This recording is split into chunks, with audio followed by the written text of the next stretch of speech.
Hello friends आप सभी का हमारे चैनल पर बहुत बहुत स्वागत है। दोस्तों आज के इस वीडियो में हम लोग पढ़ेंगे विभिन्न राजवंश, उनके संस्थापक और उनके अंतिम सम्राटों के बारे में। तो दोस्तों ये वीडियो हमारा कंप्लीट वीडियो होगा। अगर आप लोग वीडियो में अंत तक बने रहते हैं तो आपके एग्ज़ाम में आने वाले सम्राट, राजवंश और उनके अंतिम शासकों के बारे में जो क्वेश्चन आता है वो छूटने वाला नहीं है। तो बस आपको पूरा वीडियो ध्यान से देखना है। मैं इसमें आपको ट्रिक के साथ सिखाऊंगा कि कैसे इनको याद करना है। तो आइए दोस्तों देर न करते हुए वीडियो को शुरू कर लेते हैं। दोस्तों हमारा सबसे पहला जो वंश है वो है नंद वंश। कौन सा? नंद वंश दोस्तों हमारा सबसे पहला वंश है। नंद वंश के संस्थापक जो हैं वो महापद्म नंद थे। कौन थे? महापद्म नंद, या फिर इनको उग्रसेन भी कहा जाता है। और दोस्तों इस वंश का जो अंतिम शासक था वो धनानंद कहा जाता है। दोस्तों धनानंद को चंद्रगुप्त मौर्य ने पराजित किया था चाणक्य की मदद से। आगे बढ़ते हैं दोस्तों। आगे हमारा अगला वंश है मौर्य वंश। तो मौर्य वंश के शासक जो थे, ये संस्थापक ये चंद्रगुप्त मौर्य थे। इन्होंने धनानंद को पराजित कर नंद वंश का पतन किया और मौर्य वंश की स्थापना की। इसके अंतिम शासक जो थे वो बृहद्रथ थे। कौन से दोस्तों? बृहद्रथ थे। आगे देखते हैं। आगे हमारा है गुप्त वंश। गुप्त वंश के संस्थापक थे श्रीगुप्त। कौन थे? श्रीगुप्त। और इसका अंतिम शासक जो था वो था स्कंद गुप्त, यानी गुप्त वंश के संस्थापक श्रीगुप्त और अंतिम शासक इसके थे स्कंद गुप्त। इस वंश के दो शासक बहुत ही महत्वपूर्ण हैं। एक समुद्रगुप्त, जिन्हें भारत का नेपोलियन भी कहा जाता है। इनके काल में संगीत और कला अपने स्वर्ण युग में थी, तो ये आप लोग याद रखिएगा। और इस वंश के दूसरे महत्वपूर्ण शासक वो थे आपके चंद्रगुप्त द्वितीय, जिन्हें विक्रमादित्य भी कहा जाता है। आगे बढ़ते हैं। आगे हमारा आता है शुंग वंश।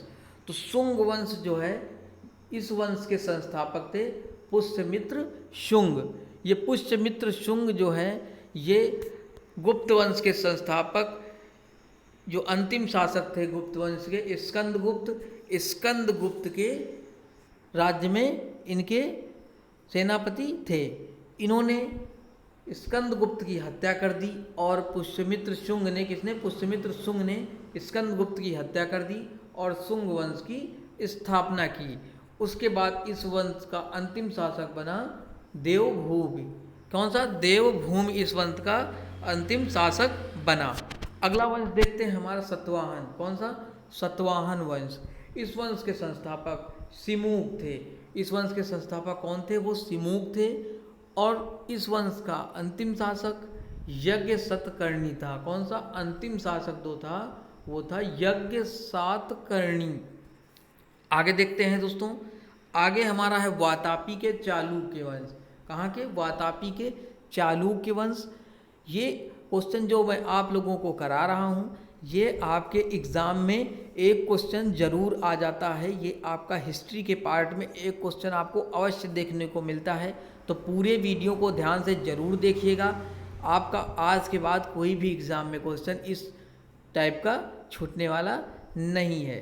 तो देखते हैं वातापी के चालुक्य वंश। इस वंश के संस्थापक थे पुलकेशिन प्रथम। कौन थे दोस्तों? तो पुलकेशिन प्रथम इस वंश के संस्थापक थे। और अंतिम शासक जो थे वो थे कीर्तिवर्मन चालुक्य। कौन थे? कीर्तिवर्मन चालुक्य। आगे बढ़ते हैं। आगे देखते हैं दोस्तों। आगे हमारा चोल वंश। कौन सा? चोल वंश। चोल वंश के संस्थापक जो थे वो थे विजयालय। कौन थे? विजयालय इसके संस्थापक थे। और अंतिम शासक जो इसके थे वो थे अदिति राजेंद्र। कौन थे? अति राजेंद्र इसके अंतिम वंश के इसके जो थे शासक थे। अगला वंश देखते हैं, वो हमारा है राष्ट्रकूट वंश। तो राष्ट्रकूट वंश के संस्थापक जो थे वो थे दंती दुर्ग। ये दोस्तों आपका क्वेश्चन बहुत ही इंपॉर्टेंट बन जाता है। ये कई बार एग्जाम में आपके पूछा गया है कि राष्ट्रकूट वंश के संस्थापक कौन थे। तो वो दंती दुर्ग थे। और ये वंश भी बहुत इंपॉर्टेंट है क्योंकि इस वंश के काल में मंदिरों का निर्माण बहुत ज़्यादा हुआ। आगे देखते हैं, इसके अंतिम शासक जो थे वो थे इंद्र चतुर्थ। कौन थे? इंद्र चतुर्थ इसके अंतिम शासक इस वंश के थे। अगला वंश देखते हैं दोस्तों, अगला है हमारा सोलांकी वंश। तो सोलांकी वंश के संस्थापक के बारे में सिर्फ जानकारी है। ये कौन थे? ये थे मूलराज प्रथम। कौन थे इस वंश के संस्थापक? वो थे मूलराज प्रथम। उसके बाद देखते हैं अगला हमारा गुलाम वंश। कौन सा? गुलाम वंश दोस्तों। तो इस वंश के संस्थापक थे कुतुबुद्दीन ऐबक। ये दोस्तों आपके मोहम्मद जो कुतुबुद्दीन ऐबक थे, ये गुलाम वंश के संस्थापक थे। अगला देखते हैं, अगला हमारा अंतिम शासक इस वंश के कौन से थे? तो वो थे मुइज़ुद्दीन कैकाबाद। कौन थे? मुइज़ुद्दीन कैकाबाद इस वंश के अंतिम शासक थे। आगे देखते हैं, आगे हमारा वंश है खिलजी वंश। तो खिलजी वंश की बात कर लेते हैं। तो खिलजी वंश के संस्थापक थे जलालुद्दीन उद्दीन। कौन थे? जलालुद्दीन थे। और अंतिम शासक इसके कौन थे? अंतिम शासक दोस्तों इसके थे खुसरो खान। कौन से थे? खुसरो खान। तो आप लोग ये याद रखिएगा। आगे देखते हैं, आगे हमारा वंश है तुगलक वंश दोस्तों। तो तुगलक वंश की बात हम कर लेते हैं। तुगलक वंश के संस्थापक थे, कौन थे? तुगलक वंश के संस्थापक गियाजुद्दीन तुगलक। कौन से? गियाजुद्दीन तुगलक, जिन्हें गयासुद्दीन तुगलक भी कहा जाता है। और अंतिम शासक इसके थे दोस्तों फिरोज शाह तुगलक। कौन से थे? फिरोज शाह तुगलक। फिर बात कर लेते हैं, हमारा अगला जो वंश है वो है लोधी वंश। कौन सा? लोधी वंश की दोस्तों बात कर लेते हैं।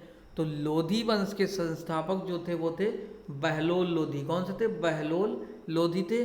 और इसके अंतिम शासक जो थे वो थे इब्राहिम लोधी। कौन से थे? इब्राहिम लोधी। आगे देखते हैं दोस्तों, आगे हमारा है मुगल वंश। तो मुगल वंश के संस्थापक की बात कर लेते हैं। तो मुगल वंश के संस्थापक दोस्तों थे आपके बाबर। कौन से थे? बाबर मुगल वंश के संस्थापक थे। और इसके अंतिम शासक जो थे वो थे बहादुर शाह द्वितीय, जिसे अंग्रेजों ने पराजित कर इन्हें काला पानी भेज दिया था। तो दोस्तों ये बहादुर शाह द्वितीय जो हैं मुगल वंश के अंतिम शासक थे। इसी वंश में अकबर, हुमायूं और ऐसे जैसे शाहजहां, ऐसे बहुत से शासक, मुस्लिम शासक इसी वंश में आए, जिसे गुलाम वंश कहा जाता है। तो दोस्तों ये वीडियो आपके एग्ज़ाम की दृष्टि से बहुत ही महत्वपूर्ण था, इसीलिए मैंने इसमें सारे वंशों को कवर कर लिया है। और आपका कोई भी टॉपिक अगर दोस्तों दिक्कत कर रहा हो, आपको किस टॉपिक पे वीडियो चाहिए, तो वो आप लोग कमेंट बॉक्स में ज़रूर बताइए। यहाँ पे मैं आप लोगों के लिए SSC, railway group D, NTPC, UPSI, SSC GD सभी एग्ज़ामों की तैयारी के लिए कंप्लीट वीडियो लेके आ रहा हूँ। तो आप लोग चैनल को सब्सक्राइब करना बिल्कुल मत भूलें, और वीडियो अच्छा लगा है तो लाइक अवश्य करें। थैंक यू दोस्तों।